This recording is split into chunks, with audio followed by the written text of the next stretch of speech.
It's a warm summer day in 1754, and a 22-year-old George Washington, yes, that George Washington, is standing in a muddy clearing, heart-pounding and surrounded by chaos. This isn't the poised statesman we see on dollar bills. No, this is George in his awkward phase, still figuring out how to lead, wielding more ambition than experience. Suddenly, the sky cracks open, not from thunder, but from musket fire. Welcome to Fort Necessity, where history was made, and not in the way anyone expected. What unfolded here wasn't a tale of heroism or flawless strategy. No, it was messy, chaotic, and frankly, embarrassing. But that's what makes it so fascinating. Washington's first real test of leadership wasn't just a stumble. It was a full-on faceplant, complete with questionable decisions and a dash of international scandal. And yet, this disaster became the spark that lit the fuse of a global conflict. That's right. This little backwoods skirmish in the wilds of Pennsylvania set the stage for the 7 Years' War, reshaping empires and history itself. Think you know everything about George Washington? Think again.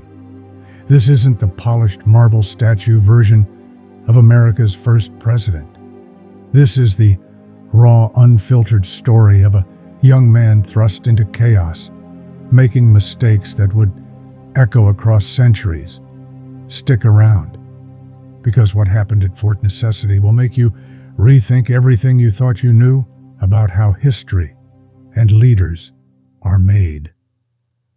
The story of Fort Necessity begins not in Pennsylvania, but in Europe, where colonial rivalries between Britain and France were already simmering like an overheated tea kettle. By the mid-1700s, both powers had their eyes on the Ohio River Valley, a vast, fertile expanse that promised strategic control and economic bounty. The French had been quietly fortifying their claim, building a series of forts along key waterways, while the British, with their growing colonies, were eager to push westward. Tensions were inevitable, and all it needed was a spark. Enter a young, ambitious George Washington. Washington wasn't yet the revered figure of American lore. In 1754, he was a 22-year-old lieutenant colonel in the Virginia militia, hungry for glory and desperate to prove himself. He came from a well-connected but not particularly wealthy family and had spent his youth studying land, surveying, and absorbing stories of battlefield heroics. His older half-brother, Lawrence Washington, was a key influence, steering George toward military service. When Virginia's Governor Robert Dinwiddie offered him the chance to lead a mission into contested territory, Washington leapt at the opportunity. But this wasn't just a routine patrol. Dinwiddie wanted Washington to deliver a clear message to the French. Back off. The French, of course, weren't inclined to listen. They had their own designs on the region, and their forces were firmly entrenched. Washington's earlier journey to deliver Dinwiddie's warning, a trek through hundreds of miles of freezing wilderness, had ended predictably, with the French politely but firmly rejecting his demands. Still, Washington returned determined, bolstered by the governor's next command: lead a force into the area, establish a British presence, and, if necessary, push back the French by force. Washington wasn't entirely alone in this venture. His small contingent of British and Virginian troops was accompanied by indigenous allies, including warriors from the Mingo tribe led by their chief, Tanacharison, also known as the Half-King. Tanacharison had his own reasons for opposing the French, who had been encroaching on his people's land and influence. Together, this uneasy alliance set out to stake Britain's claim in the contested region. The first major confrontation came in May 1754, when Washington and his forces stumbled upon a French reconnaissance party led by Ensign Joseph Coulon de Jumonville. What happened next is still debated by historians, but one thing is clear: diplomacy wasn't on the menu. In a chaotic skirmish, the French were ambushed and defeated, with Jumonville killed, possibly by Tanacharisson himself. Washington later described the encounter as a military victory, but the French saw it differently. To them, it was an unprovoked massacre and an act of war. News of Jumonville's death sent shockwaves through the region. French forces were now on high alert, and Washington, recognizing the likelihood of retaliation, scrambled to fortify his position. That's how Fort Necessity, a hastily constructed circular stockade in a damp meadow, came to be. It was hardly an ideal defensive position, but time and resources were limited, and Washington had little experience with fortifications. Meanwhile, the French were not about to let Jumonville's death go unanswered. They sent reinforcements under the command of Captain Louis Coulon de Villiers, Jumonville's brother, who was determined to avenge his sibling's death. As the French advanced, Washington and his men prepared for what would become their first true trial by fire. But Fort Necessity wasn't just a battlefield. It was a stage for the larger geopolitical drama playing out between Britain and France. The Ohio River Valley was a flashpoint not only for colonial ambitions, but also for the indigenous nations caught in the middle. Tribes like the Iroquois Confederacy and the Mingo faced immense pressure to align with one side or the other, all while trying to preserve their autonomy. Leaders like Tanacharisson had to navigate a labyrinth of shifting alliances, using their influence to tip the scales while safeguarding their people's interests. For Washington, the build-up to Fort Necessity was a test of leadership he wasn't entirely ready for. He was ambitious but inexperienced, bold but naive. His orders were clear, but came with little in the way of guidance or support. He was a young man, thrust into a high-stakes game of empire building, trying to make sense of a world where decisions were often made not in the wilderness, but in distant halls of power. As French forces closed in and rain began to soak the ground around Fort Necessity, the stage was set for a showdown that would ripple far beyond the muddy fields of Pennsylvania. What happened next would not only define Washington's early military career, but also ignite a conflict that would consume continents. It was here, in this damp and desperate outpost, that history began to turn, though not in the way Washington had hoped. The atmosphere around Fort Necessity grew more tense by the hour. Washington, pacing the muddy grounds, tried to project confidence, but his inexperience hung around him like the heavy, humid air. His troops, some seasoned, others fresh-faced farmers, were visibly uneasy. Their fortress, a circular wooden stockade surrounded by a shallow trench, looked more like a glorified garden fence than a stronghold. But Washington had little choice but to make do. Supplies were dwindling, and morale wasn't far behind. The decision to build the fort in such a low-lying, swampy area seemed questionable at best. Rainstorms turned the meadow into a quagmire, and the trench filled up with water faster than the soldiers could dig. Fort Necessity had never been a more apt name. It was, quite literally, the best they could manage under desperate circumstances. Meanwhile, Washington received word that a much larger French force was heading his way, led by Captain Louis Coulon de Villiers, a seasoned commander with revenge on his mind. The French troops weren't just angry, they were methodical, well-equipped, and vastly more experienced. To add fuel to the fire, they had the support of indigenous allies who had turned against the British, further tilting the odds. Washington's indigenous ally, Tanacharison, known for his fiery temperament, was growing restless. He had been instrumental in the earlier skirmish that killed Jumonville, but now he doubted Washington's ability to lead a successful defense. Tensions within the camp began to simmer, with mistrust creeping between the Virginia militia and their native allies. Washington's leadership was being questioned from all sides, though few dared to say it out loud. As the French army closed in, Washington called a war council. The dimly lit meeting inside the fort was a mix of grim faces and nervous fidgeting. Washington laid out his plan: hold the fort at all costs. The plan wasn't particularly inspiring or detailed, but it was all they had. Soldiers exchanged skeptical glances, and a few whispered that surrender might be a wiser option. Washington ignored them, focusing instead on rallying his troops with speeches that, while spirited, didn't entirely mask his own apprehensions.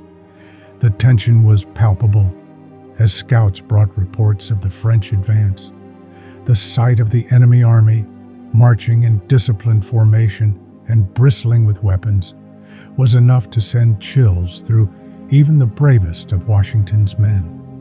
Rumors swirled, some exaggerated, some eerily accurate, about the size and ferocity of the approaching force. One soldier joked nervously, "If they don't kill us with bullets, this rain will drown us first." The attempt at humor fell flat, but it lightened the mood just enough to keep fear from spiraling into panic. With time running out, Washington ordered his men to prepare for battle. Muskets were cleaned, ammunition distributed, and the fort's defenses, such as they were, shored up as best as possible. Washington himself moved among the men, offering words of encouragement that he hoped sounded more confident than he felt. By now, the weather had turned against them entirely. The rain poured relentlessly, soaking the men to the bone and turning the fort's interior into a muddy swamp. Gunpowder supplies were damp, muskets misfired with alarming frequency, and the trench surrounding the fort had become little more than a muddy moat. Yet Washington refused to back down. He was determined to make a stand, no matter the odds.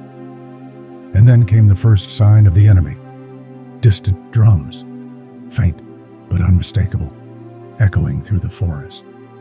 The sound sent a jolt through the camp. Washington scrambled to organize his men, shouting orders over the pounding rain. Every eye was fixed on the tree line, where the French and their allies were sure to appear. Hours passed, the tension mounting with each tick of the clock. The French were taking their time, clearly in no rush to attack. It was a psychological game, and it was working. Washington's men were on edge, their nerves stretched thin. Some muttered prayers, others tried to crack jokes to mask their fear. Washington, standing tall despite the weight of the moment, knew that his reputation, and perhaps his life, hung in the balance. And then, at last, the French appeared. They emerged from the forest like shadows, their movements precise and deliberate. Washington's heart pounded as he took in the sight. Rows of soldiers, muskets glinting even in the overcast light, flanked by indigenous warriors with grim expressions. The enemy was larger than anticipated, better equipped, and clearly ready to fight. Washington issued the command to fire, and the first shots rang out, cutting through the rain and forest silence like a thunderclap. Smoke filled the air, mixing with the mist and rain to create an eerie, otherworldly battlefield. The French returned fire, their volleys precise and devastating. For hours, the two sides exchanged gunfire, the noise deafening and relentless. Washington moved among his men, shouting encouragement and issuing commands, but the reality of their situation was grim. The fort's defenses offered little protection, and the rain continued to sabotage their already meager supplies. Every minute felt like an eternity, and every decision carried the weight of life and death. As night fell, Washington faced an agonizing truth. The climax of this battle would test not just his leadership, but his very ability to survive. The enemy was relentless, the weather unyielding, and his own men were reaching their breaking point. Yet Washington held firm, knowing that the real challenge, the moment that would define his legacy, was still to come. The storm raged on, thunder crashing like the drums of war, as the French and their indigenous allies tightened their grip around Fort Necessity. The once orderly battlefield had devolved into chaos. Washington's men, huddled behind the fort's flimsy barricades, traded fire with an enemy they could barely see through the sheets of rain and dense smoke. Muskets cracked, screams echoed, and the air was thick with the acrid stench of gunpowder and desperation. Washington's voice rang out over the cacophony, cutting through the chaos like a blade. "Hold your ground. Don't give them an inch." His men responded with a ragged cheer, their voices a mix of defiance and fear. For many of them, this was their first taste of combat, and it was nothing like the stories they had heard. It was wet, cold, and brutal. The French, well versed in siege tactics, pressed their advantage. They took up positions on the surrounding high ground, raining musket fire and arrows down on the fort's defenders. Washington's decision to build in a low-lying meadow now seemed like a cruel joke, a tactical error that was becoming a death sentence. The men in the trenches were particularly vulnerable, the waterlogged ditch offering little protection against the relentless assault. Inside the fort, Washington moved with a frenetic energy, his youthful inexperience overshadowed by sheer determination. He barked orders, helped reload muskets, and even joined the line of fire when necessary. His coat was soaked through, his face smeared with mud and powder, but his presence bolstered his men. They needed to see their leader standing firm, even as the situation became increasingly dire. The turning point came as the French unleashed a coordinated assault, their indigenous allies leading the charge. With war cries that pierced the storm, they surged toward the fort, their speed and ferocity catching the defenders off guard. Washington's men scrambled to repel the attack, their muskets misfiring in the wet conditions. Bayonets and tomahawks clashed in brutal hand-to-hand combat as the battle spilled into the fort's perimeter. Washington found himself in the thick of it, wielding his sword with a ferocity that surprised even himself. He parried an attacker's blow and struck back, the adrenaline coursing through his veins, drowning out everything else: the rain, the noise, the fear. But for every enemy repelled, two more seemed to take their place. It was a desperate, chaotic melee, and the defenders were rapidly losing ground. As the French pulled back to regroup, Washington seized the brief reprieve to rally his men. "We hold this fort, or we die trying," he shouted, his voice hoarse but resolute. The men responded with renewed vigor, bolstered by their commander's unyielding determination. Yet, even as they prepared for the next wave, Washington knew their position was untenable. Supplies were critically low, ammunition was nearly exhausted, and his men were on the brink of collapse. The next assault came at dawn, the enemy emboldened by their earlier successes. French muskets fired in disciplined volleys, while indigenous warriors darted in and out of the trees, striking with devastating precision. The defenders returned fire as best they could, but their efforts were increasingly futile. The fort's wooden walls offered little protection, and every musket ball seemed to find its mark. Washington's frustration boiled over as he watched his men fall around him. "Keep firing!" he shouted, his voice cracking with emotion. He grabbed a musket himself and joined the fray, his shots aimed with the precision of a man who had everything to lose. For a brief moment, it seemed as though his defiance might turn the tide, but the sheer weight of numbers and the superiority of the French tactics were too much. Then came the breaking point. A well-aimed volley from the French shattered a section of the fort's wall, sending splinters flying like shrapnel. Panic rippled through the defenders as the breach left them exposed. Washington's attempts to restore order were drowned out by the chaos. Men abandoned their positions, some fleeing deeper into the fort, others making desperate, futile charges at the enemy. Realizing the battle was lost, Washington faced an agonizing decision. Surrender was unthinkable, but continuing to fight would mean certain death for his men. As he weighed his options, a French officer approached under a white flag, offering terms of capitulation. It was a bitter pill to swallow, but Washington knew he had no choice.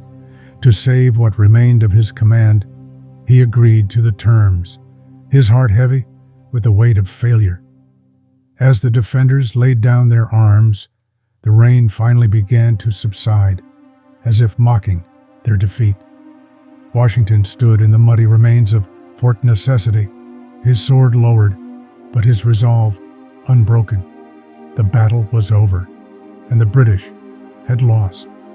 But for Washington, this was not the end. It was the beginning of a journey that would eventually redefine his place in history. The French commander, Louis Coulon de Villiers, accepted Washington's surrender with a mix of respect and satisfaction. The young British officer had fought bravely, but bravery alone could not overcome inexperience and poor planning. As Washington and his men marched away under the watchful eyes of their captors, the echoes of the battle lingered in the air, a stark reminder of the price of ambition and the lessons of failure. Washington's first real test of leadership had ended in defeat, but it was a crucible that would forge him into the leader he was destined to become. The battlefield, once alive with the deafening chaos of combat, fell eerily silent as Washington and his men trudged away from Fort Necessity under the terms of surrender. The rain had finally ceased, but the air was still thick with tension. Defeat clung to the soldiers like the mud on their boots, weighing down their steps and their spirits. For many, this was their first taste of war, and it had left a bitter, indelible mark. Washington marched at the head of the column, his face set in a mask of stoic determination. Inside, however, his thoughts churned like the storm that had just passed. The humiliation of surrender was a hard pill to swallow, and the knowledge that his decisions had contributed to the disaster gnawed at him. Yet, even in the midst of his despair, there was a flicker of resolve, a determination to learn, to adapt, and to ensure this defeat would not define him. Behind him, the men of the Virginia Regiment trudged in a somber line, their once proud uniforms now tattered and caked with grime. Some walked with the aid of makeshift crutches, their wounds a testament to the ferocity of the battle. Others carried their fallen comrades on improvised stretchers, the faces of the dead eerily calm in contrast to the turmoil around them. The camaraderie that had bound them together before the fight now felt fractured, replaced by a heavy silence that spoke volumes. As they left the battlefield behind, the landscape seemed to echo their mood, dark, desolate, and unforgiving. The lush greenery of the surrounding forest, once a symbol of opportunity and adventure, now seemed to mock them. Each step away from the fort felt like an admission of failure, a retreat not just from the French, but from the aspirations that had brought them there in the first place. That night, around a subdued campfire, the soldiers shared quiet reflections. The bravado that had characterized their march into the wilderness was gone, replaced by a somber humility. Tales of near misses and acts of bravery punctuated the silence, but even these were tinged with a sense of futility. "If only we'd had more men," one soldier murmured. "Or better defenses," another added. Washington listened in silence, their words fueling his inner resolve to never be so ill-prepared again. For Washington, the aftermath was a time of intense introspection. He replayed the events leading up to the battle in his mind, dissecting each decision and identifying where he had gone wrong. His inexperience, once masked by youthful confidence, now stood exposed. Yet, rather than allowing it to crush him, he used it as a catalyst for growth. Never again, he vowed to himself, his resolve hardening with each passing day. This defeat would be his teacher, and the lessons it imparted would shape his future. News of the surrender spread quickly, reaching British leadership and even the colonies, where reactions ranged from shock to ridicule. Washington's name was now associated with failure, a painful stigma that would follow him for years. But within him burned a determination to rewrite that narrative. Fort Necessity may have been a low point, but it was not the end of his story. Instead, it was the first chapter in a tale of redemption and perseverance, a testament to the resilience of the human spirit in the face of adversity. The immediate aftermath of Fort Necessity was not just a physical retreat, but an emotional unspooling for Washington and his men. As they left behind the battered stockade, the weight of failure was palpable. Rain-soaked uniforms clung to weary bodies, and each soldier carried their own version of regret, be it for comrades lost, the sting of surrender, or simply the hard realization of how unprepared they had been for the chaos of battle. For Washington, the unraveling began with the document he had signed. Upon learning that the French text acknowledged Jumonville's death as an assassination, a damning admission Washington had unwittingly agreed to, his stomach sank. It wasn't just a defeat on the field, but now a diplomatic disaster. The weight of this blunder pressed on him, amplifying the sting of his first major command. He had wanted to prove himself, to earn respect and glory. But instead, his name now carried the bitter taint of failure. Back in the colonies, news of the surrender traveled fast, leaving mixed reactions in its wake. Among the Virginia elite, there was a sharp intake of breath at the humiliation. The British government wasn't exactly thrilled either. The battle was no longer a local skirmish. It had turned into a diplomatic incident that echoed across the Atlantic, drawing Europe closer to a much larger conflict.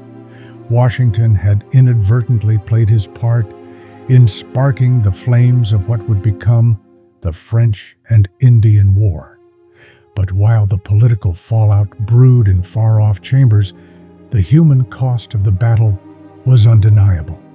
Soldiers returned home, carrying tales of their ordeal and the scars, both visible and invisible, left by it. Some brought with them the weight of survivors' guilt, remembering comrades who had fallen during the frantic defense. Others nursed injuries that would be lifelong reminders of their brush with death. They were ordinary men thrust into extraordinary circumstances, and the battle had changed them. Washington's personal fallout was both public and private. He returned to Virginia a humbled man, his reputation battered. Yet, within the humiliation lay a silver lining. Washington realized that he had much to learn about leadership, strategy, and the harsh realities of war. Instead of retreating into despair, he began to study.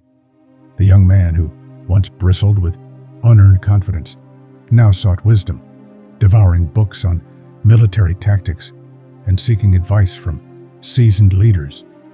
This was not the end for him, but a beginning. Even amid the chaos, Washington retained the loyalty of many of his men. They had seen him under fire, witnessed his bravery as he rallied them amidst the chaos. Though he had faltered, his refusal to abandon them in the fort's final moments earned their respect. For a leader, there are few bonds stronger than the one forged in shared adversity. Fort necessity was a harsh lesson, painful, humiliating, and unrelenting. Yet it planted the seeds of Washington's resilience and growth. The aftermath wasn't just about failure. It was about what comes after failure. For Washington, it was the first step toward becoming the leader history would remember. Fort necessity was not just a battle. It was a turning point, an imperfect storm where youthful ambition met the cold reality of war. The rain-soaked defeat in a rudimentary fort may not scream heroism, but it shaped a young George Washington in ways no textbook can truly capture. This wasn't a victory tale. It was a story of trial, humiliation, and growth. The man who would one day lead a revolution and become the first president of the United States first had to taste the bitter dregs of failure. And isn't that the story of greatness? Not perfection, but perseverance. The echoes of Fort necessity didn't fade with the retreat. That fateful July day in 1754 set into motion a series of events that would spiral into the French and Indian War, drawing in global powers and changing the map of the Americas forever. It was a small spark that ignited a geopolitical inferno. From the dense forests of the Ohio Valley to the opulent courts of Europe, the ripples of Washington's first command carried further than anyone could have imagined. But what's more fascinating is what happened to Washington himself. If you were to meet him that summer, would you have pegged him as a future titan of history? The man who signed away his troops in a downpour, misread treaties, and lost his first battle. He doesn't sound like a hero, does he? And yet, history is rarely about flawless beginnings. It's about resilience, learning, and the refusal to be defined by your failures. Washington embodied that, even if he didn't know it yet.